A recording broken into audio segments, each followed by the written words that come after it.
Aujourd'hui, quand on parle de streaming, il y a un peu un synonyme, c'est Netflix. Il y a plein d'autres plateformes, bien sûr, on va en parler, mais voilà, c'est Netflix aujourd'hui. Ils sont arrivés les premiers, en tout cas en France. Ils dominent assez outrageusement le marché quand même, parmi les grosses plateformes américaines. J'exclus Canal, qui est une plateforme de streaming en soi, en plus d'une chaîne de télé, etc., qui était là évidemment bien avant, mais qui est un peu dans un marché, un créneau différent. J'étais 27% de part de marché pour les plateformes pure player streaming pour Netflix. C'est voilà, c'est colossal. Est-ce qu'ils ont tué le game pour vous, Guillaume? Est-ce que Netflix, ça y est, c'est... Je ne sais pas s'ils ont tué le game, mais disons qu'effectivement, c'est le leader incontestable depuis leur création. C'est eux qui innovent, c'est eux qui lancent les tendances. Tu nous as demandé de préparer l'émission et j'ai essayé de me poser. Je me suis dit, tiens, c'est quoi au final les clés de Netflix? C'est que je pense qu'il y en a 3.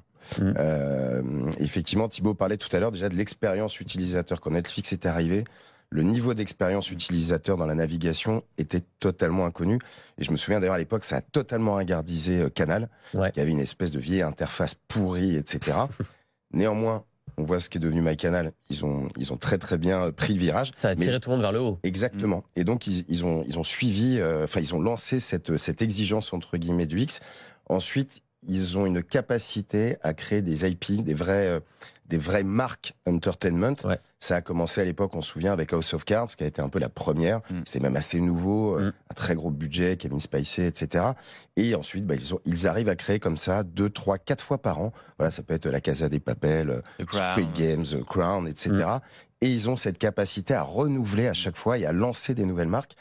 Et je dirais que la troisième chose, c'est le marketing, mais qui est lié un petit peu à ces programmes en question. C'est qu'ils arrivent toujours à lancer des vraies conversations, à lancer le fameux bouche-oreille, qui est le Graal de l'entertainment. C'est vrai que dans leurs presse, etc., ce qu'ils annoncent, c'est qu'en fait, leur campagne de marketing, ils les travaillent comme des séries, en fait. Et ils vont se concentrer, d'ailleurs, vous le noterez, Netflix ne communique que 2, 3, 4 fois par an. Allez, 6 fois, on va dire. Mais il y a très très peu de programmes sur lesquels ils communiquent pas. Ils ne vont prendre que les très très gros programmes et sur lesquels ils vont raconter des histoires assez extraordinaires et nourrir des conversations. Et je pense que leurs concurrents aujourd'hui, il leur manque forcément un des 3. Entre guillemets. Moi, j'aimerais effectivement, alors, je suis tout à fait d'accord avec ce qui a été dit. Je pense que la question qu'on peut se poser, c'est est-ce que les concurrents de Netflix sont vraiment Prime Video, Disney+, alors que je pense que le concurrent véritable de Netflix aujourd'hui, notamment aux États-Unis, c'est YouTube. Parce que YouTube est le premier streamer vidéo aux États-Unis en termes de temps passé par jour. Donc en fait, je pense que Netflix, Prime Video, Disney+, il ne la regarde même pas parce que son concurrent principal en temps passé devant un écran, c'est et les réseaux sociaux et YouTube avant tout. Donc je pense que c'est là que la guerre se joue, on va dire, dans le... C'est la fameuse phrase de Red Hastings, notre plus gros concurrent, c'est le sommeil. Bien sûr, ouais, c'est ça. Effectivement, aujourd'hui, on pourrait même rajouter TikTok dans les concurrents directs de c'est vrai qu'ils de jouent Netflix. tellement... Et pardon, c'est vrai qu'aujourd'hui, on parle beaucoup de Disney+, de Prime, etc., mais ils jouent tellement pas dans la même cour en termes de chiffres, c'est fou. Et il y a une espèce de... On avait abordé dans une émission aussi de Netflix +1, quoi. Tout le monde a Netflix.